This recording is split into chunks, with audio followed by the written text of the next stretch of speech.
कुत्ते का परिवार। एक गांव में एक छोटा सा कुत्ता रहता था जिसका नाम शेरू था।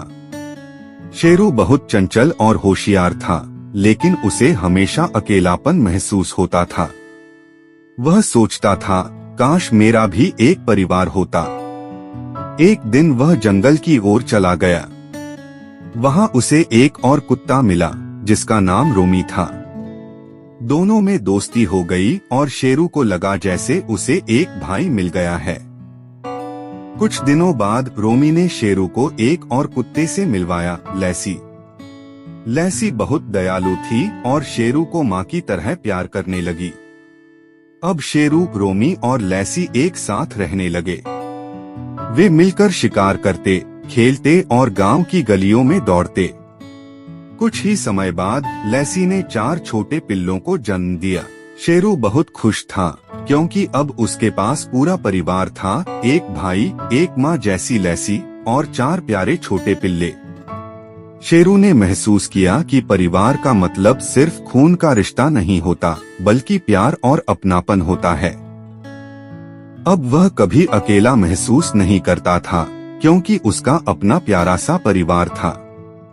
शिक्षा परिवार वह होता है जहां प्यार, अपनापन और एक दूसरे का ख्याल रखा जाता है।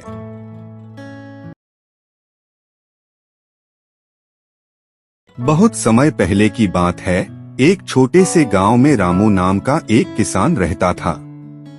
रामू बहुत मेहनती था, लेकिन उसकी सबसे खास बात थी उसका प्यारा और वफादार कुत्ता मोती।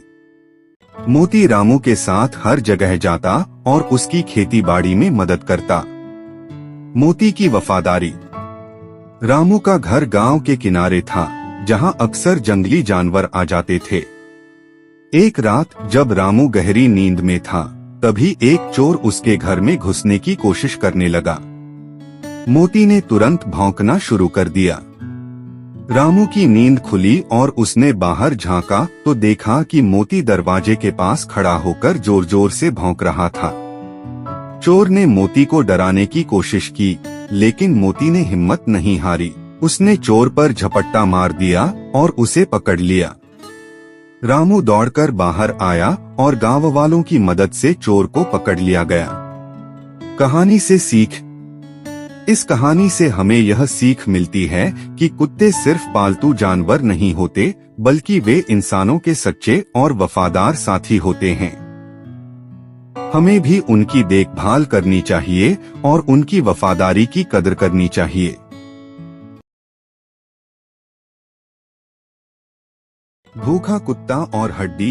एक बार की बात है, एक भूखा कुत्ता खाने की तलाश में इधर उधर भटक रहा था।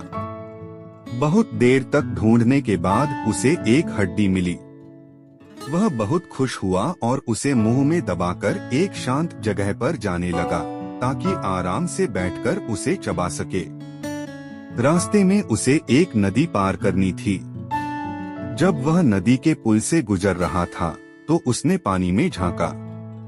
उसे अपनी ही परछाई दिखी, लेकिन उसने सोचा कि यह कोई दूसरा कुत्ता है जिसके मुंह में भी हड्डी है। वह लालच में आ गया और सोचा, अगर मैं इसकी हड्डी भी ले लूं तो मेरे पास 2 हड्डियां हो जाएंगी। जैसे ही उसने मुंह खोलकर भौंकने की कोशिश की, उसकी हड्डी पानी में गिर गई और बह गई। अब उसके पास कुछ भी नहीं बचा। वह दुखी होकर वापस चला गया। कहानी से सीख। इस कहानी से हमें यह सीख मिलती है कि लालच का नतीजा हमेशा बुरा होता है। हमें जो कुछ भी मिला है उसकी कदर करनी चाहिए, वरना हम सब कुछ खो सकते हैं।